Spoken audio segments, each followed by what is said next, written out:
hungry? You asked me that already. An hour ago. You want to eat at the hospital? I just want to go back to Boston where my only friends in the whole world are. That's not an option, Carrie. You know, a fresh start brings its own luck. Why does it always have to be your way?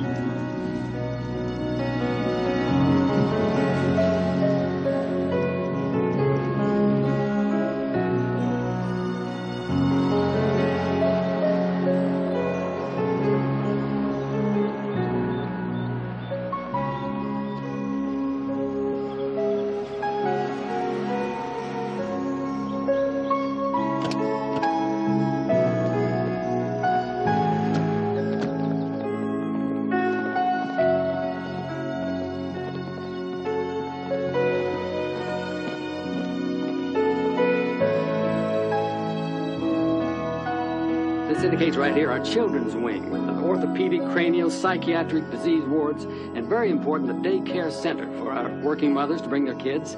Oh, look at this. This is our new engraved sign that was designed by one of our leading artists here in the state. That's absolutely gorgeous, isn't it? And coming up, you'll see the reflecting pond, and behind that is the Cardiac Rehabilitation Center with the state-of-the-art monitored exercise equipment. And going on here, we'll find the parking facilities. Parking facilities are very important here. There'll be plenty of parking. And you'll also notice the very lovely grounds. It's just wonderful, but no picnicking allowed out there, I'm afraid. But no picnicking anyway, because in our kitchen is going to be the absolute state-of-the-art in terms of hospital nutrition. No more jokes about bad hospital food, believe me. I think I'll come down and have lunch myself from time to time. And all in all, I'm telling you, I don't think we could have done better. Everyone did wonderful on this whole job, and I think it's really terrific. I guarantee you, this will be one of the finest medical facilities in Eastern Ohio. Do you realize how long we've been waiting for this, Mayor? Well, I had to twist a few arms and call in a whole lot of favors, but our city council came through with the appropriation, and our knight in shining armor, Mr. Paul Stryker, put us over the top.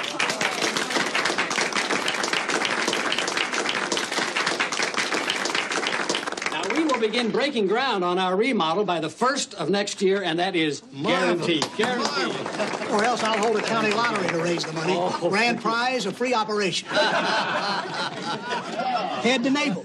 Second prize, navel to knee. Third prize, removal of corns, calluses, and protruding findings.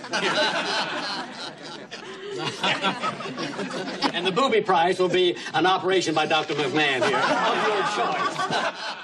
Chief of Staff, you mind? That's McMahon. Mm-hmm. Very distinguished. And none of this would happen without the diligent Wally Shaw, work of this man. world's oldest living resident.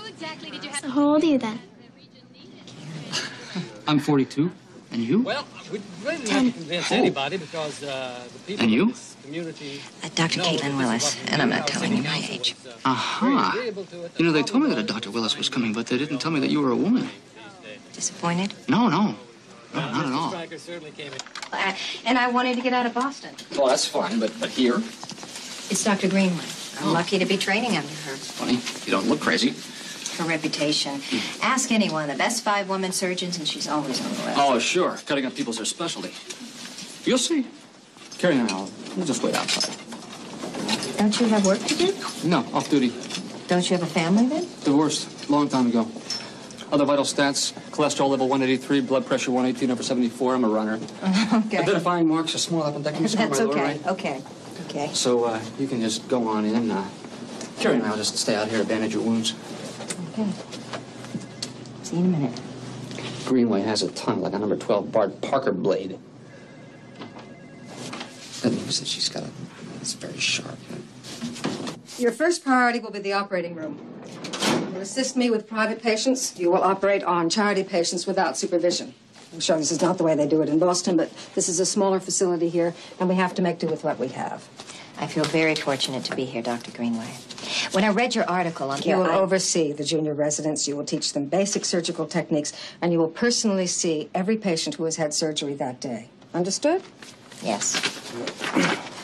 Your duties will remain constant during your entire 2-year stay with us, after which you should be properly trained and experienced. I'm a very demanding physician, Dr. Willis. So I've heard. No doubt it wasn't put so delicately. I turn out first-rate doctors. Anyone not interested in that enterprise or who has concerns more important than their work Such as husbands or children. won't have an easy time of it. Do you give this same introductory speech to all your residents, or only the female ones?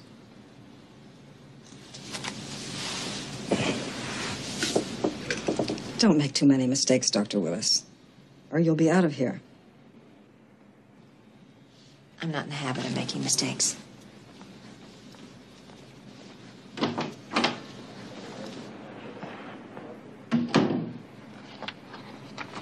Not a lot of fun, is she? Am I bleeding? Anything requiring stitches? It's not funny.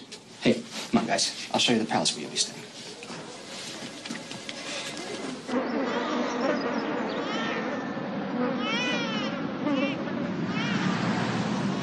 So, rent's cheap. It's close to the hospital. I want my old house, my old friends, and I want my old life. Just hang on with me, Carrie. 2 more years, and I'll be finished with my residency. This one's mine. Yours is over here. Come on. I'll show you. It is close to the hospital. It's gross. Gross, Phil. I let your housekeeper in. I thought it would be all right. That's fine. I wanted it shiny clean for you. First time you look at a new room, it should be shiny clean. It makes the moving easier.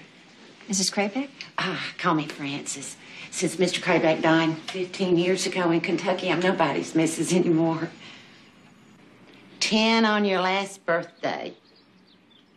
You like to read, I bet. Ramona Quimby, age 8, Henry and Bezoos, and probably all the Judy Blume books. And you hate being here. My mother told you all that in her letters. Nope, she just told me how much she'd pay me for taking care of you and what my hours would be. I figured you out from looking. Come on, I'll show you your room. I cleaned it first.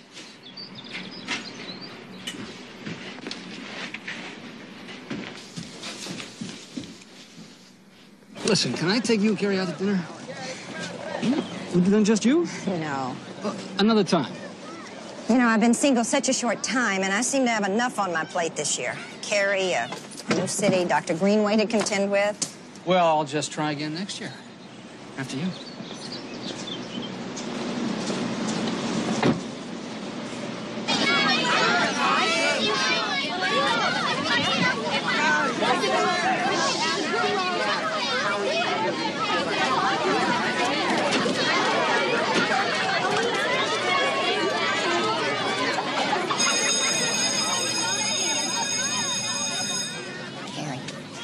It's like a swimming pool in May.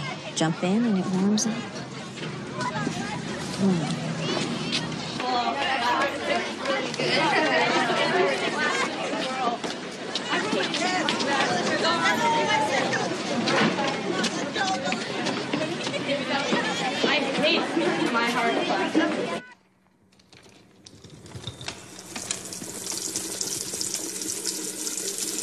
Dr. Willis. Dr. Willis, Nancy Miller. Nice to meet you. Dr. Yardley, Dr. Willis. They told me you were coming. Welcome. Thank you.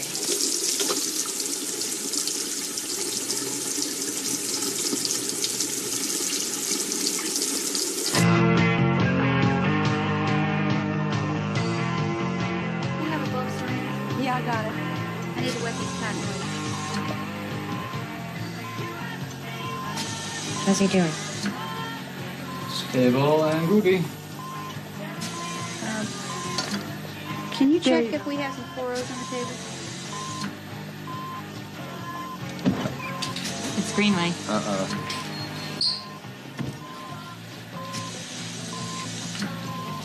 What have you got? Gunshot to the left parietal. Exit? It didn't. What was his condition when they brought him in? His left pupil was dilating. Did you get an X-ray? CT scan.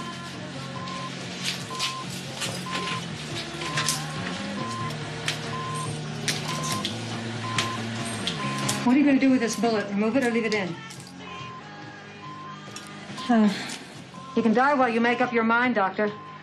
All you have to do is move a little bit slower. You won't kill him, but you won't save him either. What are you going to do? Leave it in. Why? There's a very high incidence of sagittal sinus thrombosis. If the sinus cuts off, he'll die. If I remove it, he could bleed to death. Yes. I don't know if the bullets in the sinus are just plugging the dike. It's safe to leave it in. It's a matter of judgment. Judgment. Yes. That's what lives depend on. Let's hope you're right.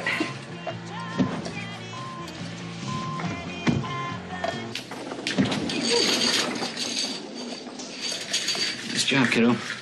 Thanks.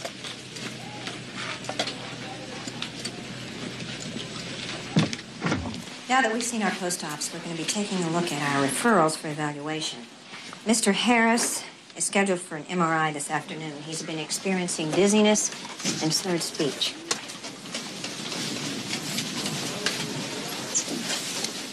Hi, Mr. Harris. How are you today? Ready for your MRI?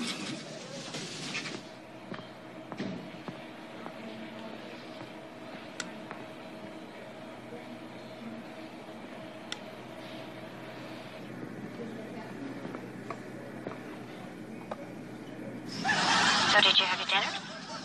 Yeah. And Frances, how are the two of you doing? She's right here. I mean, she's watching TV in the next room. Well, of course she's right there. I'd be mighty upset if she weren't. Carrie, just say good, fair, the jury's still out. No verdict. The jury's locked up for days. Maybe even as long as weeks. Okay, I get it. I'll be home soon. When? Soon. I don't know exactly. But I want to find you in bed when I get there. Okay? Yeah, okay. Good night, sweetheart. Next year, I'll be able to tuck you in almost every night. I'll believe it when I see it. Good night, Carrie. Night.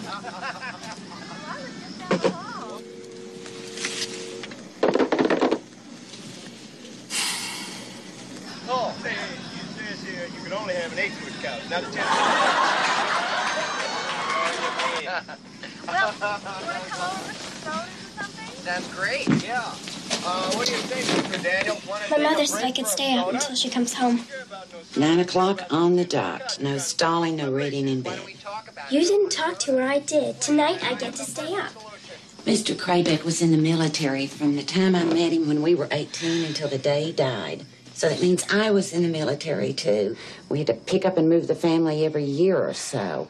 And I had to learn to follow orders the same way he did. Is there a point to this story? The point, Miss Wills, is that your mother gave me my orders. The child goes to bed at 9 o'clock, not 9:15, not 9:30. And I never heard even a whisper about the child staying up to all hours. I take my orders from the top. Got it?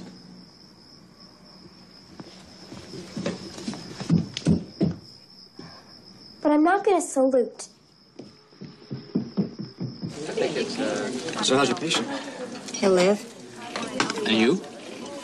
Well, if I can just get through this year, maybe then I can begin to repair some of the damage of the past year. Must be hard on Carrie, huh? Sure, I've uprooted her. From her friends, we have no family nearby. Everything that was comforting and familiar, she's lost. She miss her father? Yeah. And you? How did you get to be a resident at 42? Aha. The old change of subject routine. You know, Kate.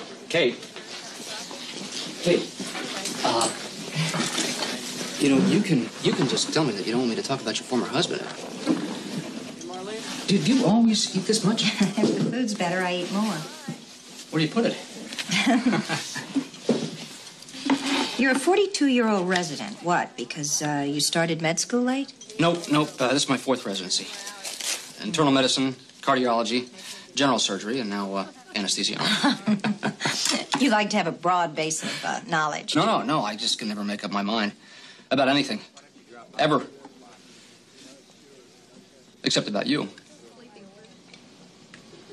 We're gonna be friends.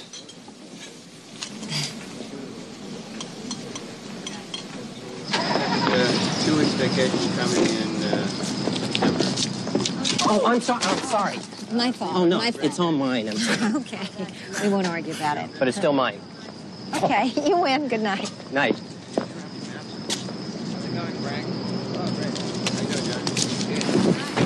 You know, you shouldn't be out here alone this time of night. I'm just going to my car. Well, the parking lot's not too safe even during the day. It's all right. Let me walk you to your car. I'm early. I'm not on duty for a half hour. Really, I'm fine. I'd rather walk you than worry about you. Okay. Okay.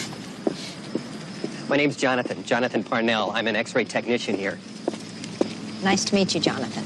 You a nurse? Doctor. I'm sorry. It's okay. It's a common mistake. Which car's yours? That one down there. You don't have to walk me all the way. It's my pleasure. So you've been here long?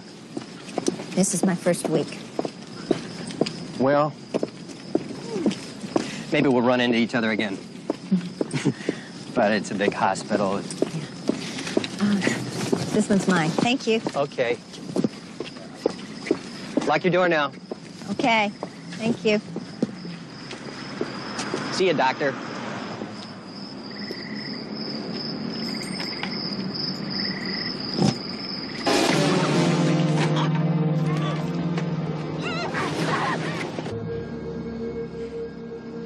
Gotcha.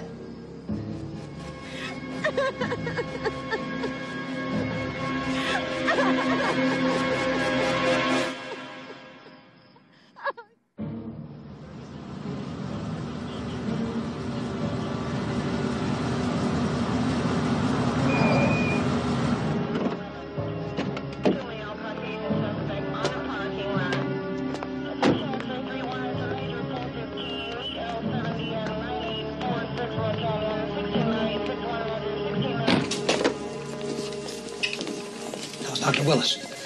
Bruises and lacerations. She's all right? Well, if you don't count that she's been raped, is in shock, and is barely making sense.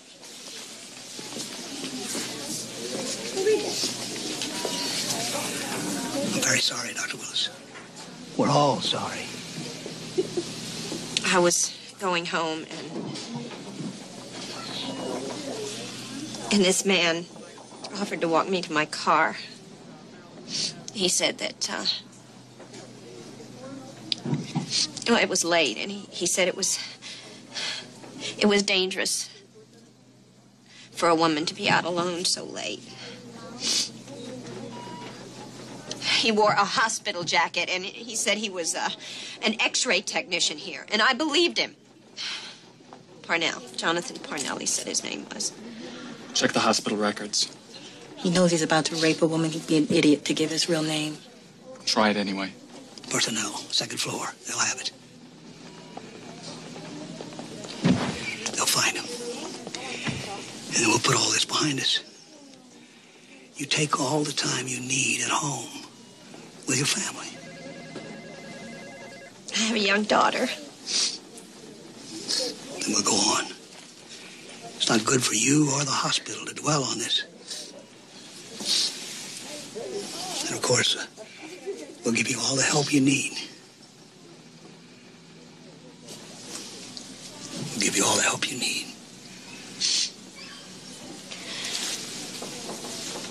You've got my number. Call me if you need me, honey, okay?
Mommy?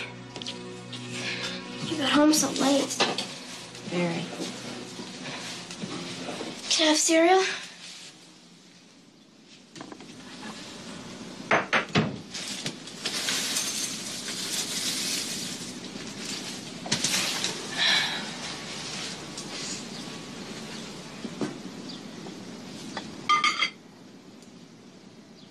You forgot the milk.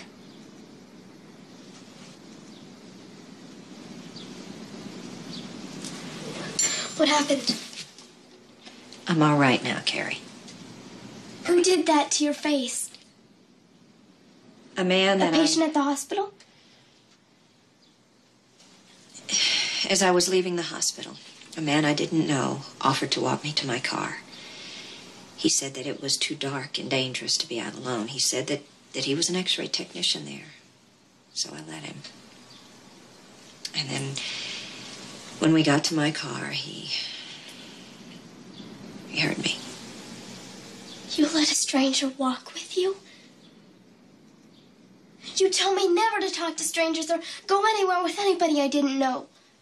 Look, you tell me that all the time. Yes, I thought that... It was stupid. You're right, Carrie. You're right. I wasn't thinking. Bad things can happen, and you've got to be careful. You weren't careful. I'm all right, though. You're supposed to be smart. You're a doctor, aren't you? How can you be so dumb? Stupid made the call. She saw him.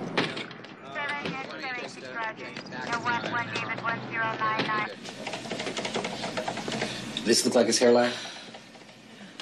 It was dark. I can't... Was he wearing a hat? No. He walked you from the building all the way to the parking lot, didn't he?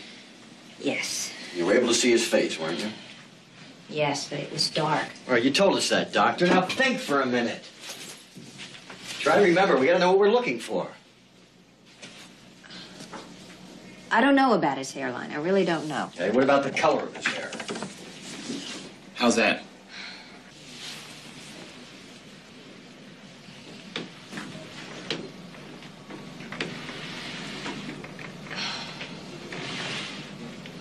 Yes. Something like that. So. Is he thin? What about the face, the cheekbones?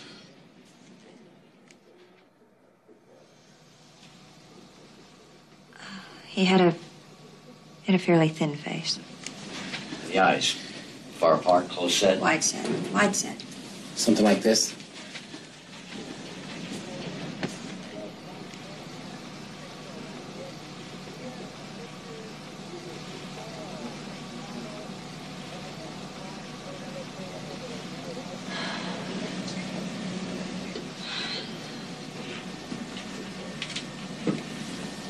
Doctor.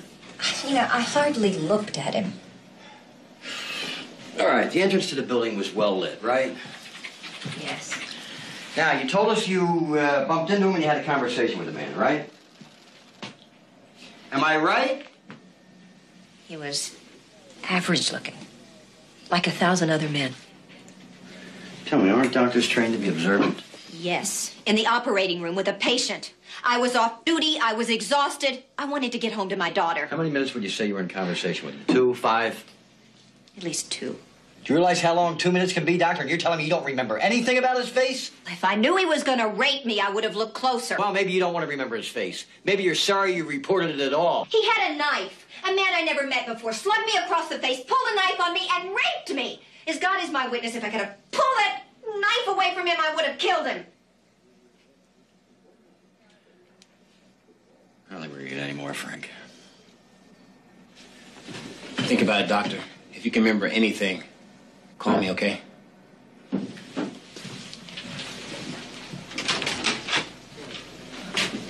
Look, Doctor, from what we know about rapists, they almost always perform the same way. Is there anything at all you can tell us about what he said or what he did? He just clamped his hand over my mouth and hit me. I fought back, and, then he got on top of me and said, "Gotcha." And then he raped me. Right before he raped you?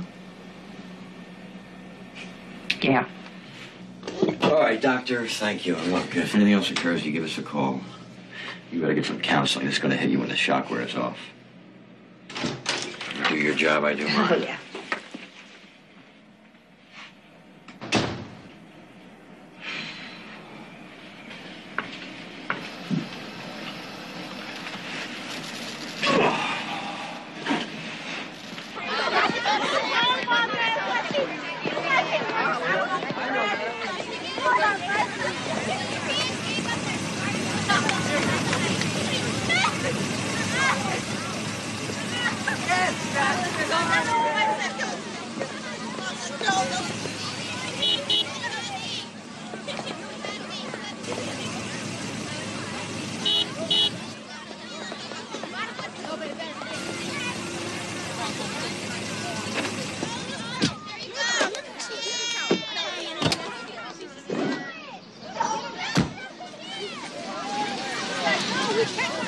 Carrie, didn't you hear me?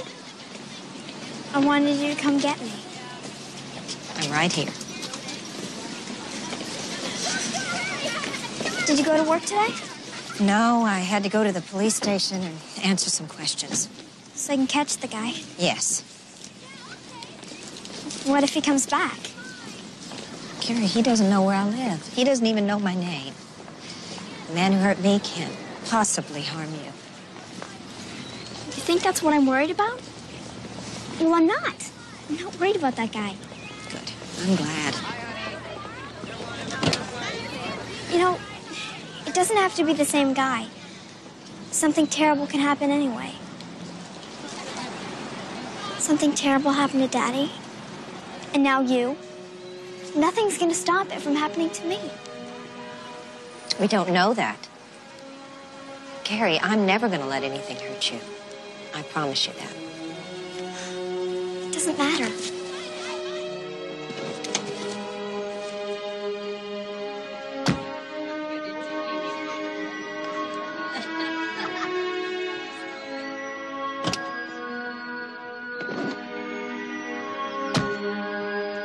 How do you comfort a child who believes the world is made up of catastrophes? When she sees you're all right, she'll get past it. One night about 6 months ago, I called my husband from the hospital. Told him I'd be late again. That's okay, he said. I'll go get Chinese and keep it warm in the oven. On the way home, a drunk driver hit his car straight on the driver's side. By the time they got him to the hospital, he was dead. Kate, why have you kept all this stuff to yourself?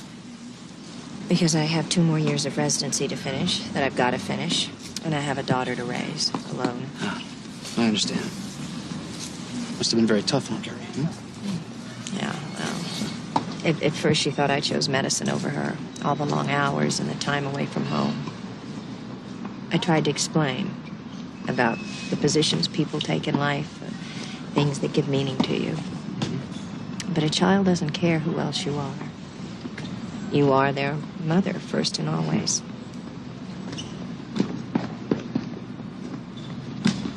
Just when we were beginning to see the light at the end of the tunnel, the accident happened. Been through a hell of a lot, Kate. Yeah, I will not fall apart. I will not. Yes, you will. Is that a prediction? Unless you allow yourself to be human. I can't. There's too much pain.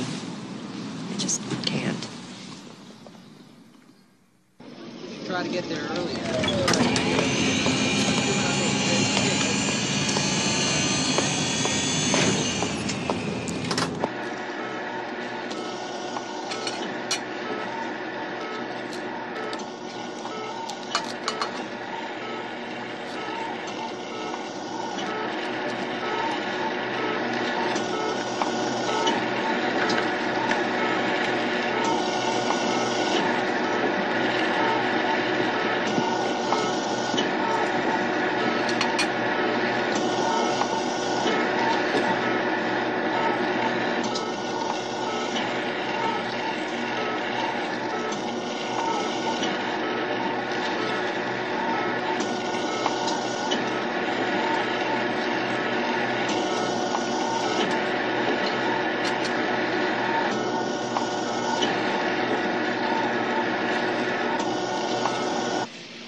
been just a week, Dr. Willis. No one's asking you to return to the hospital so soon. I'm all right. I can work. Well, I know you think that today, but what about next week or the week after? Don't second guess me, Dr. Green. It's my decision to make.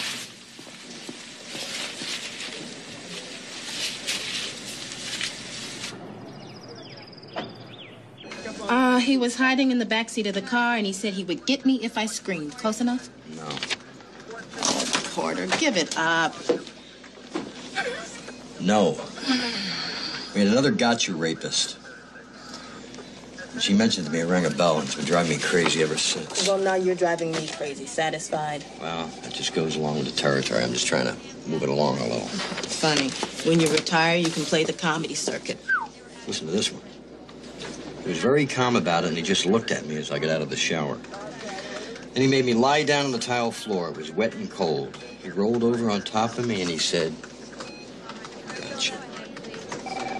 10 years ago, hung jury, Brent Allen Stuyvesant. I am out of here.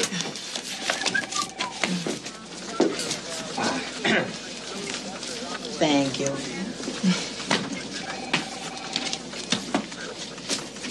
Dr. Miller to radiology. Dr. Miller to radiology.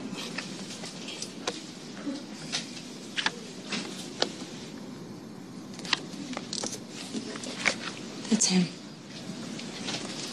That's the man who raped you? Yes, he looks younger, but I'm positive it's him. Okay. You'll arrest him? Well, as soon as we find him. I want him in jail today.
Idiot.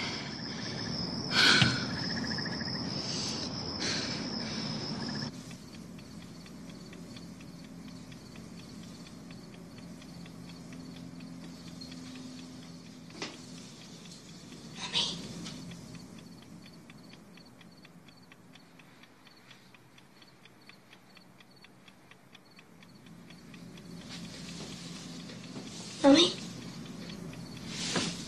Carrie? What's the matter? I had a bad dream. Want to climb in with me?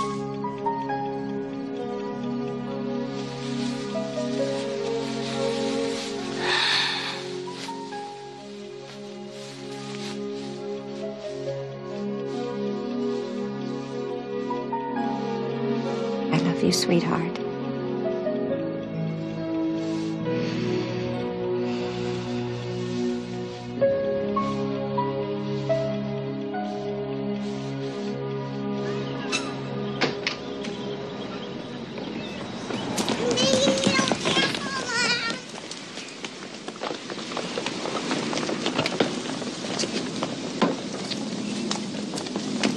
Okay.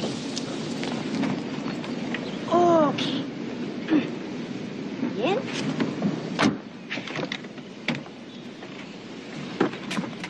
Okay. Seatbelts, everybody?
to be at the hospital in 15 minutes.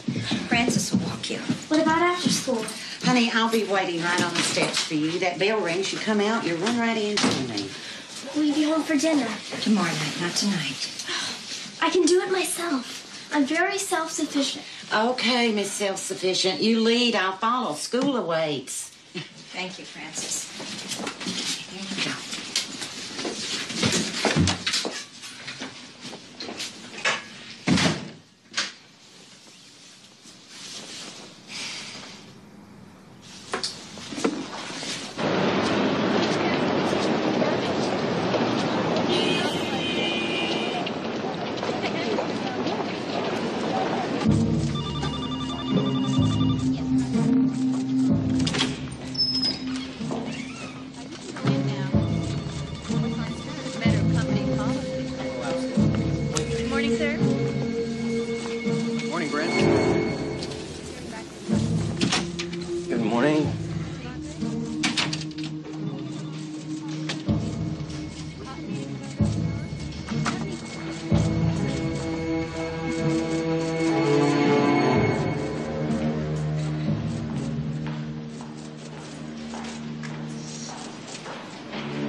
Office. One moment, please. May I help you? Mr. Stuyvesant? Do you have an appointment?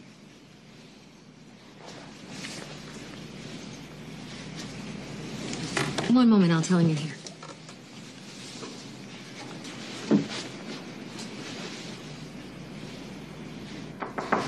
Come in.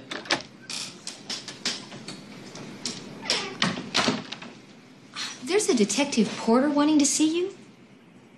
For me? That's what he said. Okay, well, tell him I'm on the phone. I'll be with him in a minute.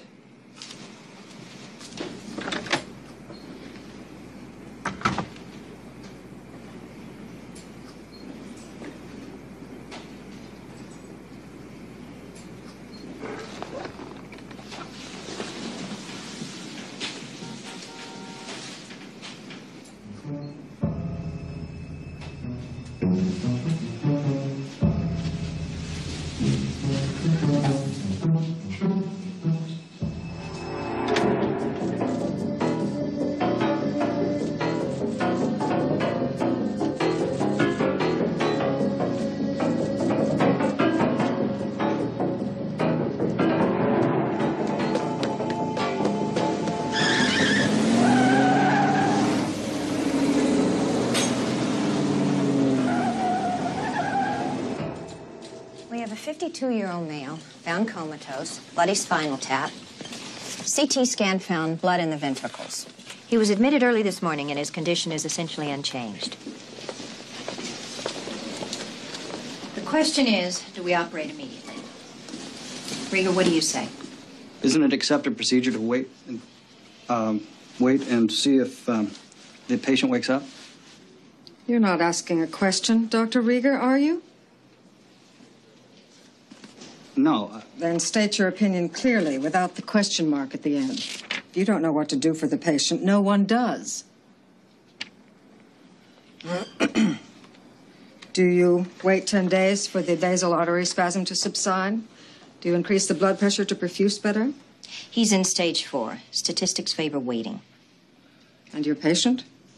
The next 48 hours will tell.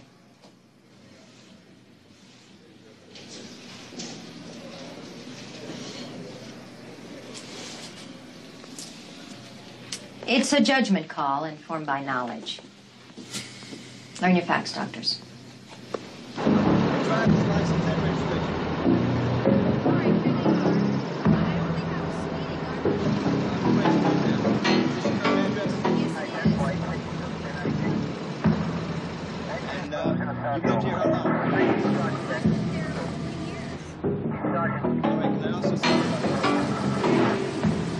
Come on, come on.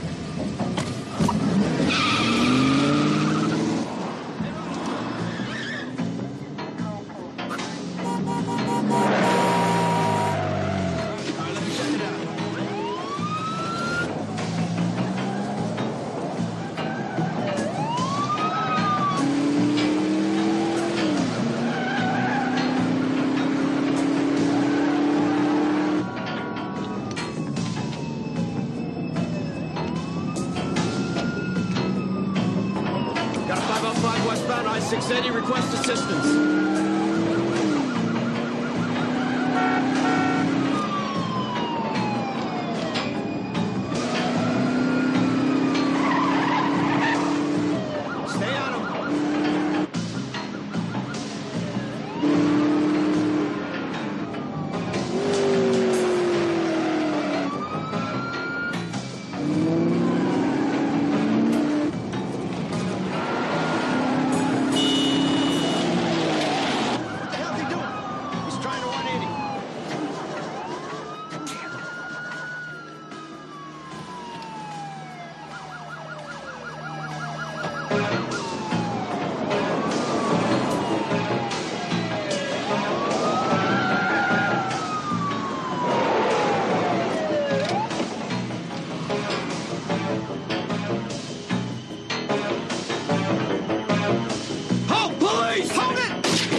Great. Thanks. Oh, what a morning. I've done a lumbar laminectomy, a ventriculostomy, and revised a shunt. My eyes are beginning to cross. Here, eat up. You'll feel better. How's the day going for you? Pretty good. So,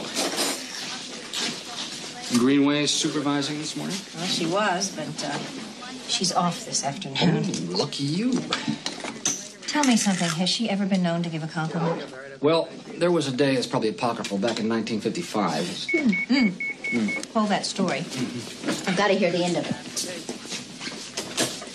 Dr. Willis. I'll be there. They're bringing in a head one. Want to play? Why not? You pitch, I'll catch. But no extra innings. I got dinner plans tonight. After you. Okay. I got this side. All right.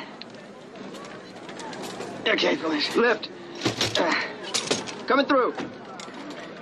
Yeah, I got it. Just a bullet one? Yeah. Let's get him over to bed 4. Yeah, this right parietal. Right eye's dilated and fixed. BP 90/50. Pulse 72. All right, lift on 3. 1, 2, 3. We started D5 in water. We're ready for our case in 4. OR2, right, guys? Yeah, we're all set up. Huh? Yeah, all right, I got that one. Okay, easy. Yeah. Great. Good. Open up the autoclave. They might.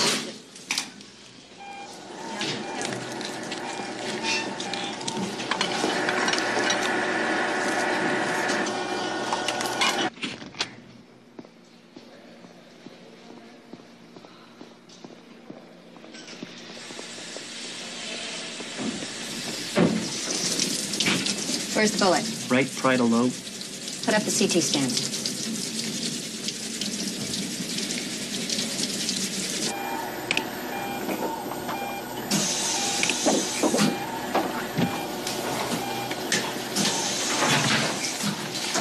What are you giving him? Dazzlam, Vital signs? 70/30, pulse 123. Going for a dopamine drip. Yeah, but we'll try everything. Right.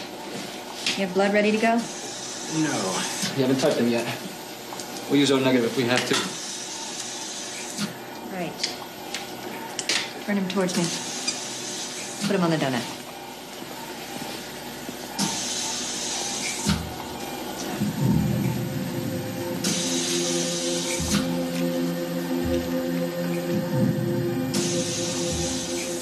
My God. What is it, Kate? Okay, come on, let's move.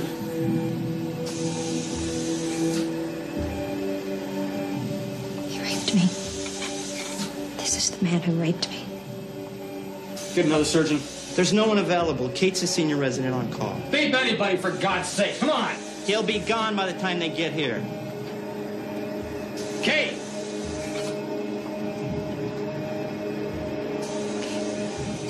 Let's do it. Wrap him.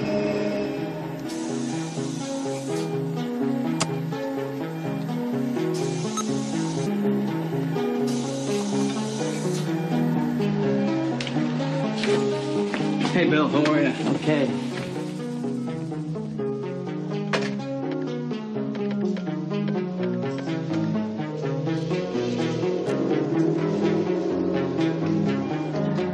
some hypoxia here, Kate. I don't know why he's not getting enough oxygen.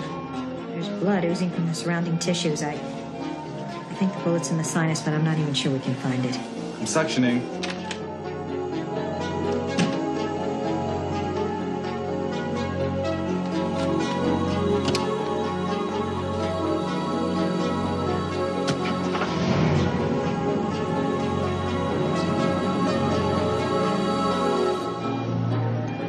I see the bullet. There's so much blood.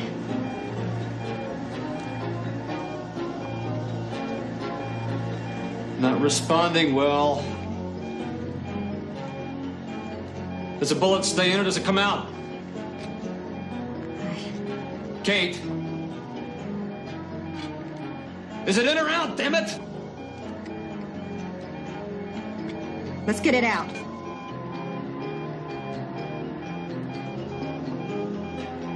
Bullet's out. Hurry up, give him blood. Now, he's losing too much. Heart stopped. Get the crash card.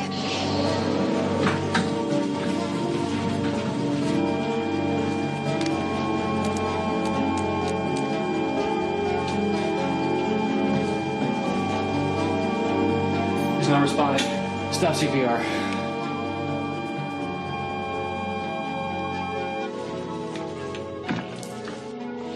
He's gone.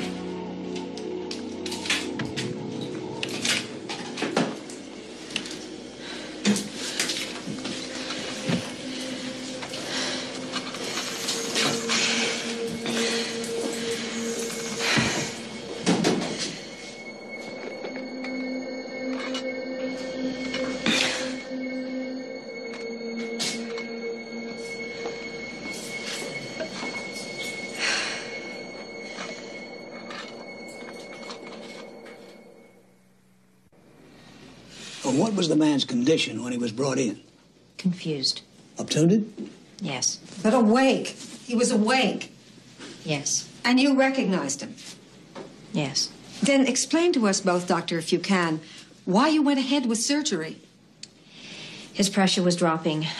He'd lost a lot of blood. Did you really think you were competent at that moment to operate on a man who had raped you? I was the only surgeon immediately available. It was your afternoon off, Dr. Greenway.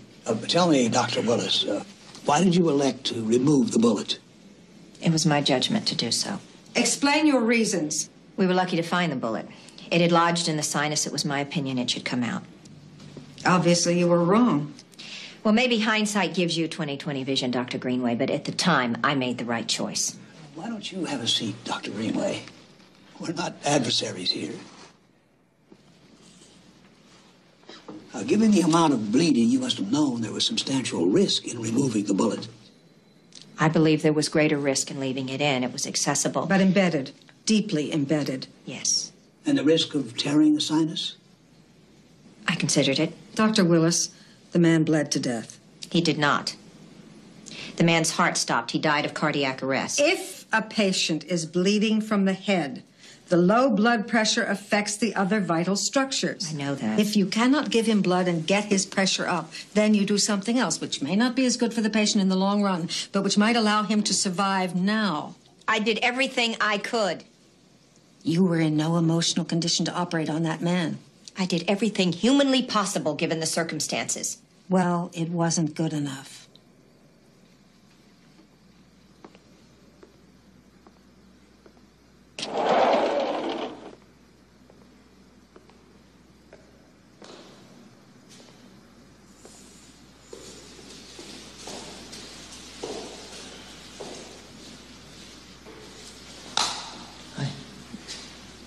Greenway flayed me open.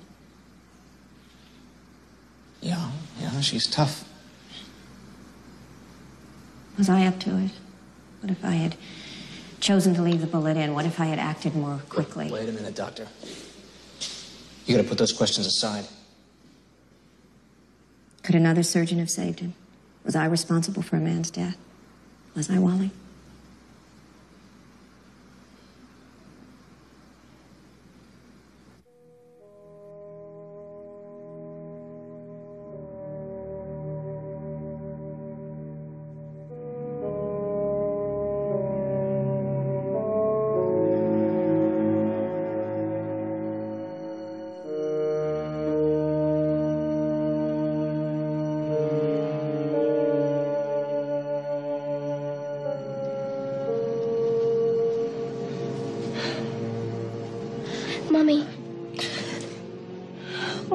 Carrie. I'm sorry. No, it's okay. Never mind. Never mind. I'm sorry. I don't want any more pain. Mommy, don't cry.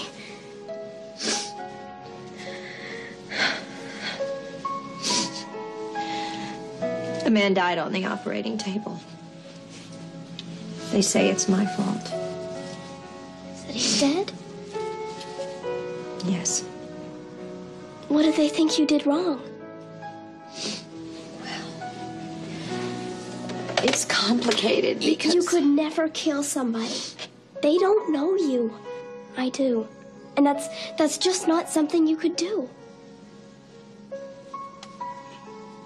You sound like your daddy. That's what he would have said. Good.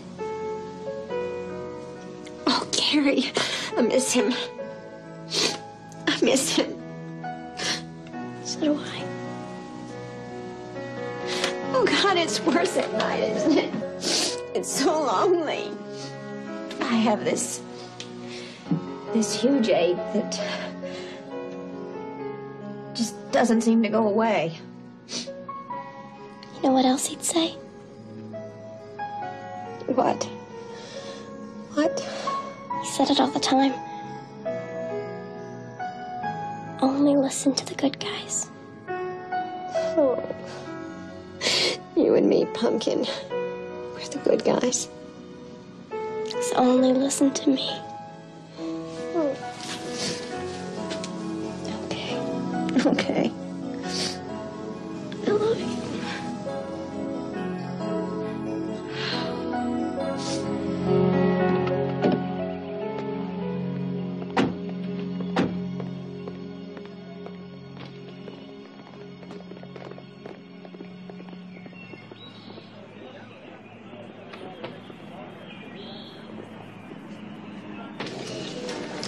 Joe, that guy that got shot the other day on I-680. We ran a make on him. We got our man. Yeah? Stuyvesant. Brent Allen Stuyvesant.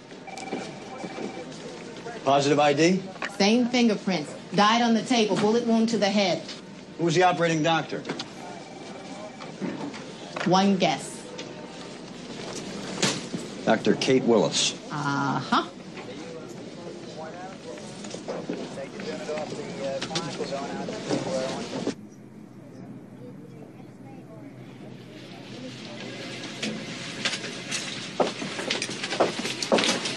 Mrs. Gould has been diagnosed as a cervical radiculopathy. Morning, Mrs. Gould. Is it?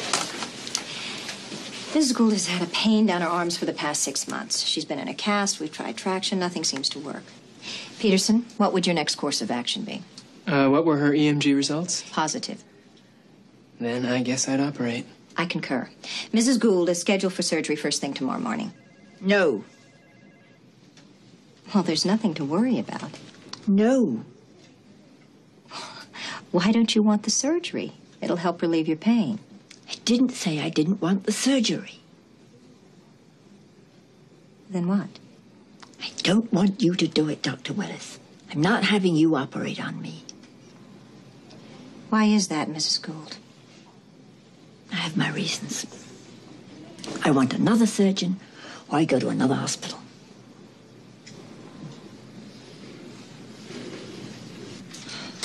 She didn't want me because of what she'd heard. Which was? That I had killed a patient in the operating room, deliberately. She said that? She didn't have the guts to. Another patient did. Said he heard it from a nurse who heard it from another nurse or a resident or one of the interns Wait a who second. was in Wait a that minute. operating Come room on. with me. Wait a minute. Wait a second. That's just hospital gossip line stuff. How do I continue to function in a hospital where my fellow doctors believe I murdered someone?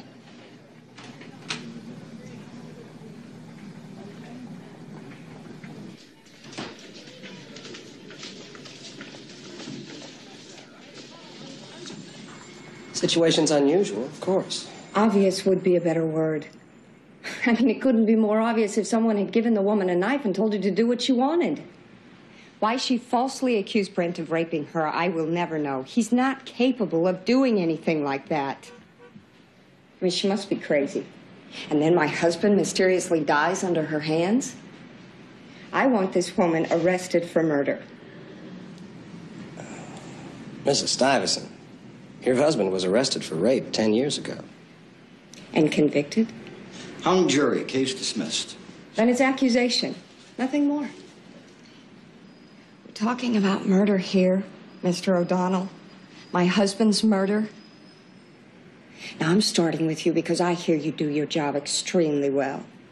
But believe me, if you falter, I know exactly where to go and whom to speak with. Detective Porter will ask a few questions, see what he can come up with. How long will this take? When we know something, you'll know. Thank you.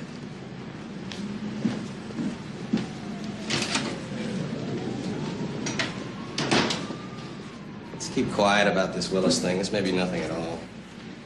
Maybe. Meaning? Read Willis's statement. She said if she would have had a knife that night, she would have killed him herself.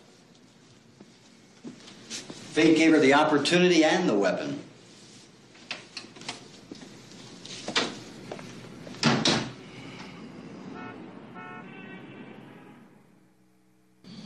He died of cardiac arrest. Caused by? Shock, probably. Well, effects of the wound, excessive bleeding, lots of things. Could he have died from something the surgeon did? No. There's no indication of that. Okay, thanks. But a surgeon doesn't necessarily have to do something to a patient to kill him. Sometimes it's what he didn't do. Like what? Well, like waiting too long, hesitating. Now, it wouldn't show up on the pathologist's report. There'll never be any evidence of it. But if he hesitates, even for a fraction of a second, he may kill the patient. But not deliberately. Who's to say what's deliberate? Man is fallible, Mr. Porter. Fallible in his skills, fallible in his motives.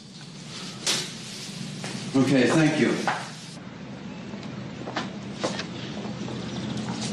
Good afternoon, Dr. Willis. You got a minute?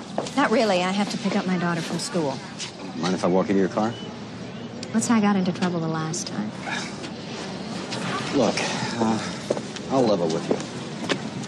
This morning I took this thing.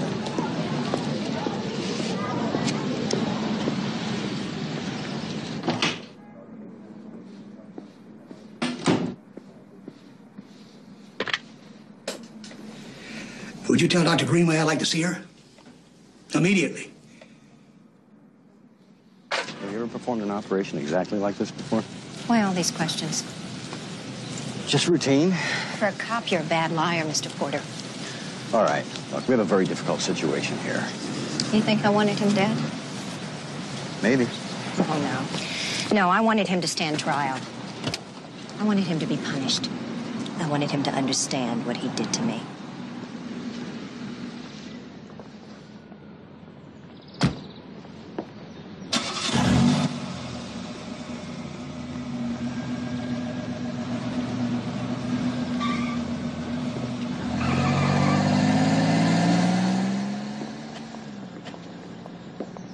The man was brought in like any other emergency. He was operated on just like any other emergency. How can you know that? You weren't in surgery either. That's the report I'm submitting to the medical board, and it ought to put the matter to rest. A little premature, don't you think? Carol, I want to put an end to it. For everybody's sake. Detective Porter's been asking questions. Carol, how long have we been here? And how long we waited to rebuild this hospital? Since the day we started.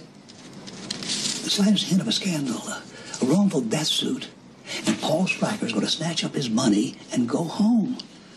So you're asking me to consider the greater good and forget the smaller truth? The truth is as I wrote it. Perhaps. But there has got to be an investigation within the hospital. Somebody has got to speak to every physician and every nurse who was in that operating room. And if you won't do it, I will.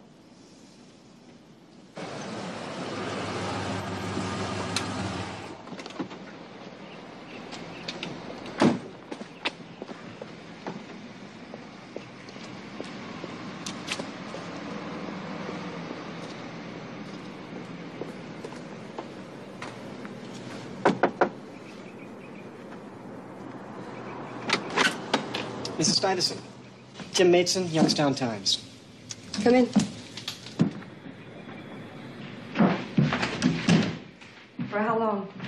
Pardon? How long have you worked there? You don't seem very old. Mrs. Stuyvesant, I'm old enough to listen, and you're certainly old enough to do the talking. That's all we need. I want it on the front page. You'll have to take that up with my editor, Mr. Burroughs. Shall we start? Dr. Kate Willis killed my husband.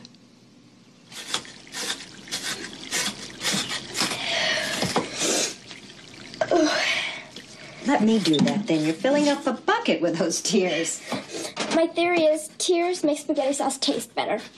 Cuts the acidity in the tomato sauce? Yeah, whatever that is. What we're making here is comfort food, and I think we both could use a healthy portion right about now. I always thought chicken soup was comfort food. You know, when you're sick, you're supposed to have chicken soup. That's right, and when you're having life's troubles, you're supposed to have comfort food. Maybe in your generation, but not kids. And what did your generation have? Hamburgers. Oh, how could I have forgotten? You know, Mom, you're getting old. The memory's going.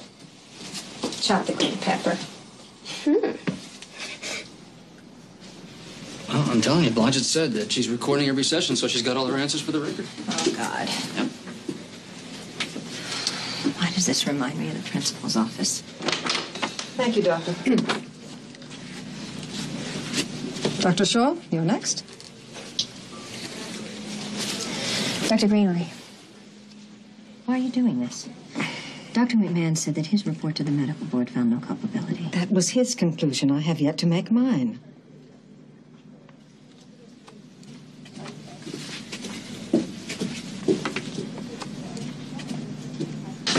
Well, that's the purpose of a grand jury investigation, isn't it? To gather evidence, to get the facts public. It's investigatory. I can't imagine why you wouldn't support me on that. Could you explain that to me, Mr. Mayor? Mrs. Stuyvesant, our DA found no reason to prosecute. The Youngstown Times sees it differently. You spoke to the press. No one is taking my husband's death seriously. My husband was murdered, Mr. Payson. I'm not going to turn my back and pretend it didn't happen. I'm in trouble, aren't I, Mr. Hale? It would seem so. I've made up my mind. I want to testify before the grand jury. You want my opinion? That is a bad choice. Why? If what they hear is the truth. Because I'm not permitted to be there to help you. So that anything that you tell them can be used against you later. Look, I didn't want that man to die. That's the truth. And I have to have a chance to tell them that. Mr. Hale, revenge never crossed my mind. Not for a second.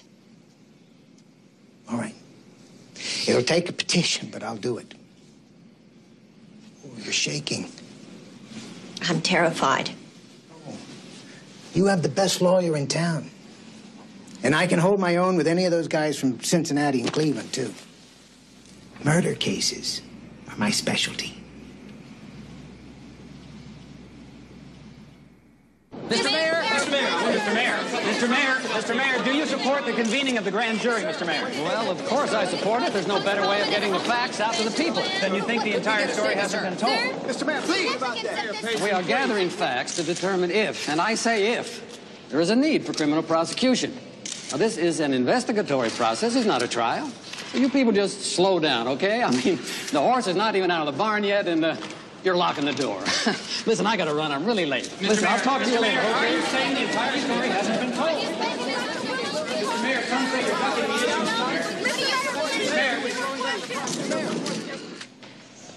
issue. Detective Porter, you were assigned to the case of rape involving Dr. Kate Willis? Yes. When did you first meet Dr. Willis? When she came to my office to try to give us a composite of her assailant. I had a police artist with me. And did her description of her assailant fit the description of the late Brent Allen Stuyvesant? More or less. Was there a time when she absolutely identified Brent Stuyvesant? Yes, sir. Tell us about that. I brought her pictures of several men previously arrested for rape and asked her if her assailant was among them. And she picked him out immediately. Let's be clear about this. She positively identified him. She said, "That's the man who raped me." Now, Detective, you also investigated the events surrounding Mr. Stuyvesant's death, didn't you? Yes, sir, I did. And why was that investigation started? Mr. Stuyvesant's widow was concerned about the manner in which he was killed. And did you share her concern? I had my questions. And why was that? The day Dr. Willis was at the station with me, she told me that if she could have gotten the knife away from her rapist, she would have killed him on the spot. Somehow the coincidence of it, that he in fact did die under her knife, well, made me wonder. Now, Dr. Shaw, you had operated with Dr. Willis prior to the surgery in question? Many times. She's a brilliant surgeon. That's not what I asked, Doctor, and it's a matter of opinion. Now, let's review the day in question. You were in the operating room before Dr. Willis entered? Yes. What happened when she came in? Dr. Willis wanted to know what I'd given the patient and what his vital signs were. Was he awake? Barely, but his blood pressure was down and was dropping. As I understand it, then, it was imperative that surgery begin as quickly as possible. Yes. Tell us what happened next. Well, Dr. Willis asked one of the residents to secure the patient's head, and then she took a look at him. What did she say? She said that he was the man that raped her. She must have been shocked. Ah, of course. We all were. Did you advise calling another surgeon to operate? Yes, I did. And I'm sure that Dr. Willis would have stepped aside, but there was no other surgeon immediately available, and there was very little time to waste, so Dr. Willis had to operate immediately. Haven't you skipped something? No. It was my understanding that Dr. Willis hesitated. Well, for a moment, it was just mere seconds. Time was negligible. You said, Kate, let's move. Do you remember saying that? No. Residents, the intern, the nurses, they all testified under oath that Dr. Willis seemed to hesitate, and you said, Kate, let's move. I don't remember that. Dr. Shaw, are you close friends with Dr. Willis? Yes. Romantically involved? No. Is your friendship clouding your memory? No, it is not. So, Doctor, do you remember any other operation performed by Dr. Willis where she was warned that any delay might kill a patient? No. You're under oath, Doctor. I don't remember any such time. You don't recall a time when Dr. Greenway came into the operating room while Dr. Willis was operating and asked her to determine the procedure she was going to use on a patient who, like Brent Stuyvesant, had been admitted with a bullet wound to the head? Yes, Dr. Greenway. That's Do you remember what Dr. Greenway said to Dr. Willis? Dr. Greenway... Let me refresh your memory. According to testimony given by others in the OR that day, Dr. Greenway said to Dr. Willis, "He can die while you're making up your mind, Doctor.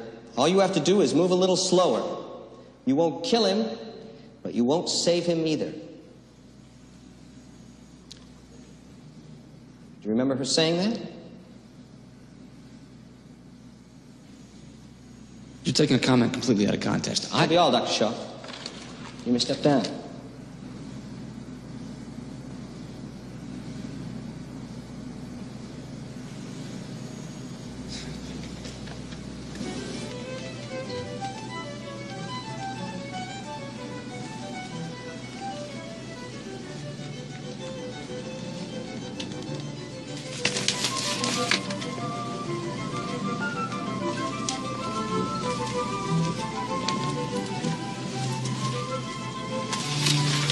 Carrie Marie Willis, what are you doing up at 2 a.m.?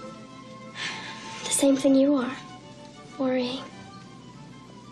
Yes, I have to testify tomorrow. I know. Isn't that what you're worried about? Yes, very. I have to say the right things. I want to be there. Oh, sweetheart, you have school. I don't want you I want to give you moral support. moral. You want to give me moral support? I'm old enough. I sure could use the help.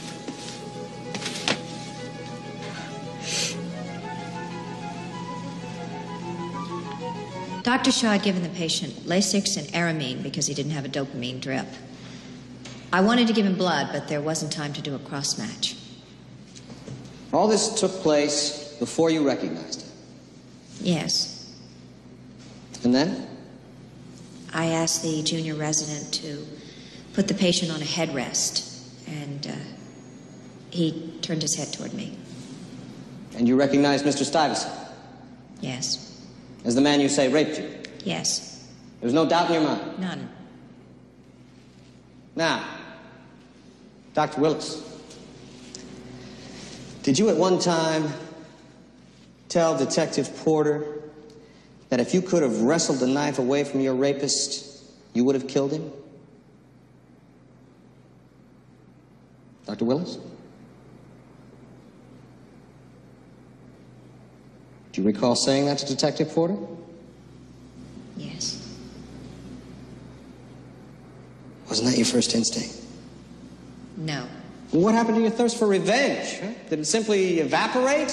He was a critically wounded patient. His blood pressure was dropping. I knew that You're telling us you treated him just like any other patient? Yes. Dr. Willis, didn't Dr. Shaw have to prod you to move more quickly? Just for the moment. Do you remember a time when Dr. Greenway told you that if you didn't want to save a patient, all you had to do was move a little slower? In another situation, yes. Thank you, Dr. Willis. That about covers it. Don't you know that I've replayed that night over and over in my mind? Every detail, every move I made, every second that went by until I knew for certain that I did my best. We're done here, Dr. Willis. I used every surgical skill I had. I tried to save that man. I wanted him to live. Step down, Dr. Willis. Your time here is finished.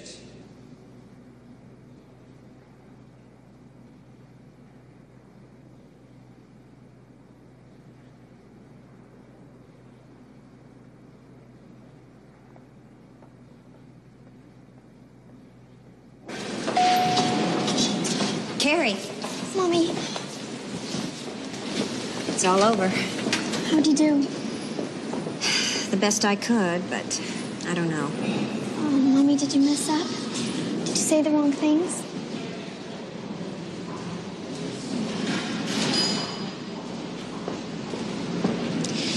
Francis, would you take Harry to the car? I'll be there in just a minute.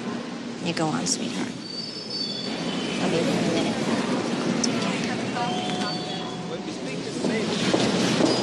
Dr. Greenway, what are you going to say in there? My testimony is private and privileged information. You haven't liked me from the first day we met, have you? Your likability has nothing to do with this case. I did everything in my power to save that man. I've searched my heart, and I know that's true. But you won't listen. You're going to walk in there and destroy my life.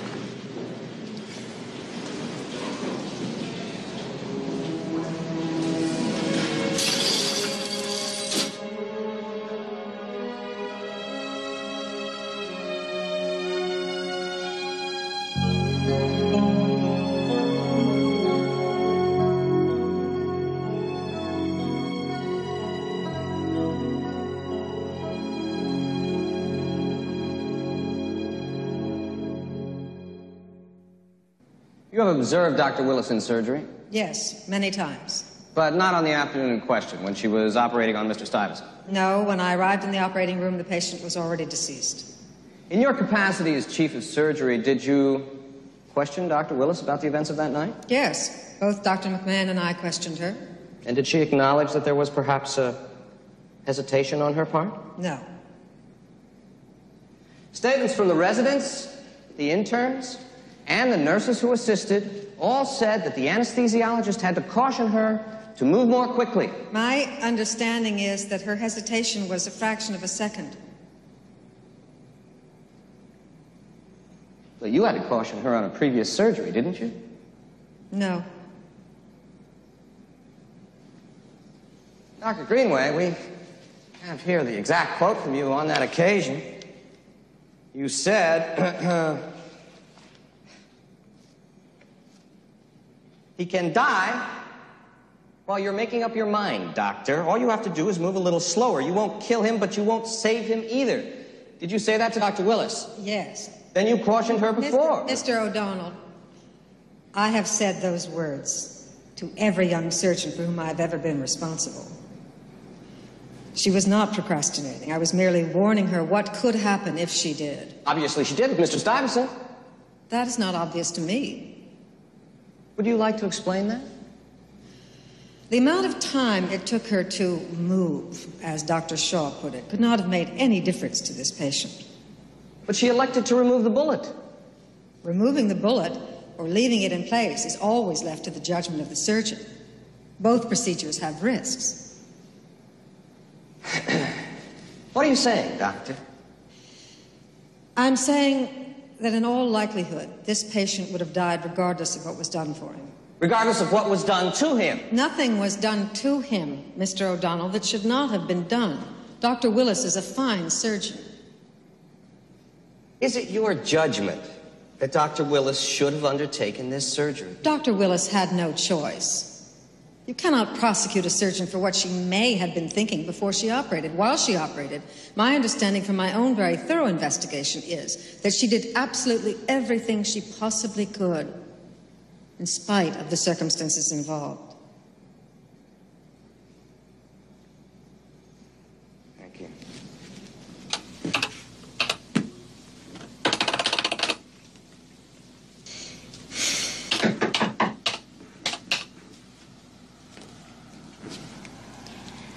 I came to apologize for my tirade. Not necessary, Doctor. Well, then, good night, Dr. Greenway. Don't let anyone shake your faith in your abilities. You're a talented doctor. Good night.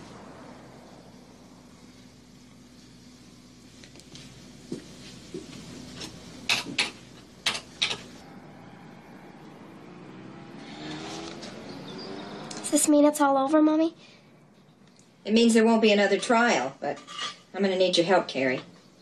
It's more of that mortal support you're so good at. Okay. Inside, it isn't over yet. That man in the parking lot, he hurt me. And I have to tell you about it. I have to admit it so I can get better.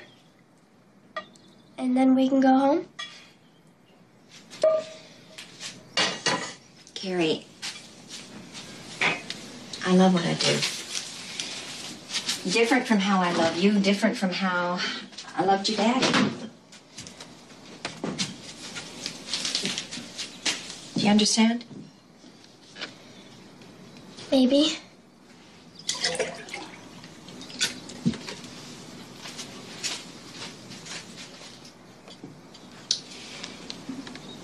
It's the part of me that was there when I was your age. Before I met your daddy or had you.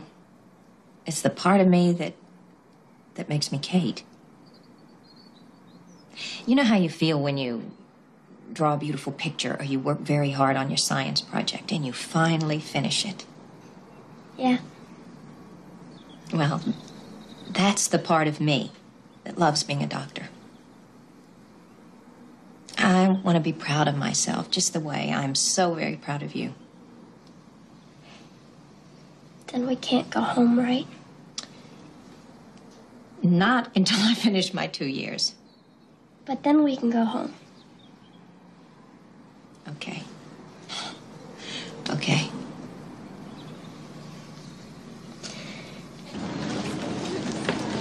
I'm not saying you have to fire her. Let her resign. Let her make up the reason. I can't do that. I'm prepared to withdraw my funds. Not going to have my name associated with even a breath of scandal. The grand jury couldn't find one shred of reputable evidence to support Mrs. Stuyvesant's claim. Unfortunately, public opinion does not concur. Walter, you want the new hospital? It's as simple as that.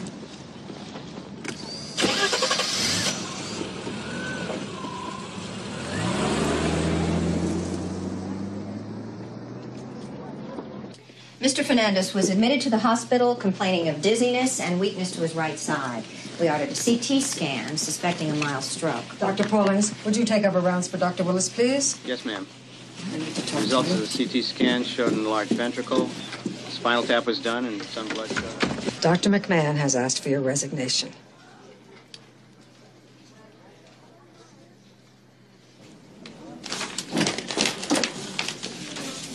Dr. Willis's letter of resignation?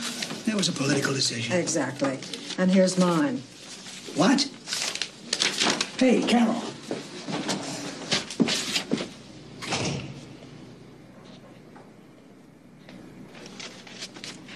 We're all resigning.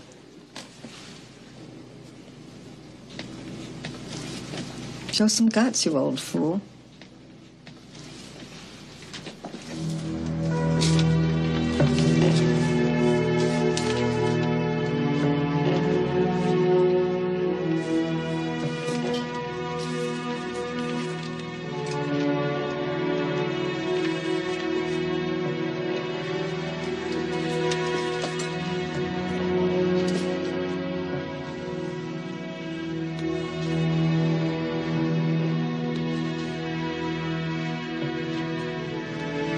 I got a phone call to make.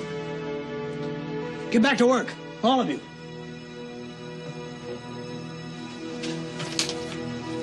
And that means you.